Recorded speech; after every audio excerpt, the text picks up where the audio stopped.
का विषय है कि लगातार हम एनडीएमसी में, मुझे याद है कि जिस दिन मेरे पास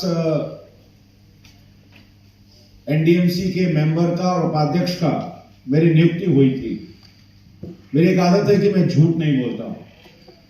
तो मेरी जिस दिन नियुक्ति हुई थी तो पहली बार विशाखा जी मेरे साथ हैं और इसकी प्रत्यक्षदर्शी भी हैं कि पहले किसी मुद्दे की बात अगर गृहमंत्री जी से मैंने की थी तो वो आरएमआर का ही मुद्दा था।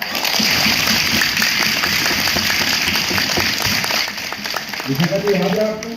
याद है ना? पहला मुद्दा मैं कागज लेकर के गया था, फाइल लेकर के गया था और पहला मुद्दा अगर कोई डिस्कस किया था तो कर्मचारियों के भविष्य के बारे में, एनडीएमसी का जो लगातार काम कर रहे हैं उनके बारे में ही मैंने उनसे बात की थी।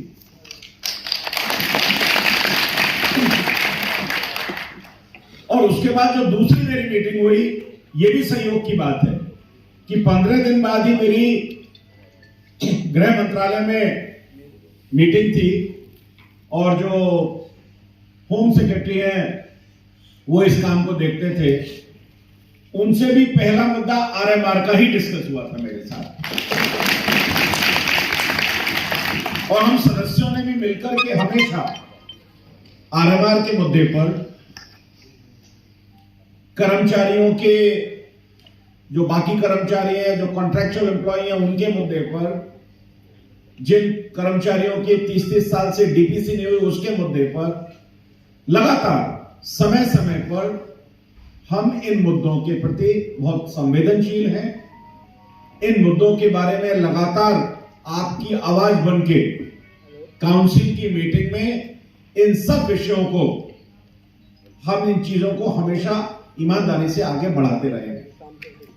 मुझे याद है कि दिसंबर में भाटी जी ने एक भारतीय मजदूर संघ के नेतृत्व में एक बहुत बड़ी रैली की थी इस कन्वेंशन सेंटर के बाहर ही,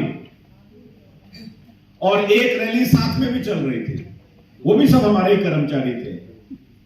तो इन्होंने मुझे कहा कि भाई साहब आपको वहां आना है, और मैं इनकी रैली में वहां पर गया था। तो आपको याद होगा कि वहां भी मैंने आपसे यही कहा था कि आप हम पर विश्वास रखिए, हम ईमानदारी से आपके लिए कार्य कर रहे हैं। और कुछ लोगों ने कहा कि भाई साहब हमें समय बताइए कि कब तक होगा।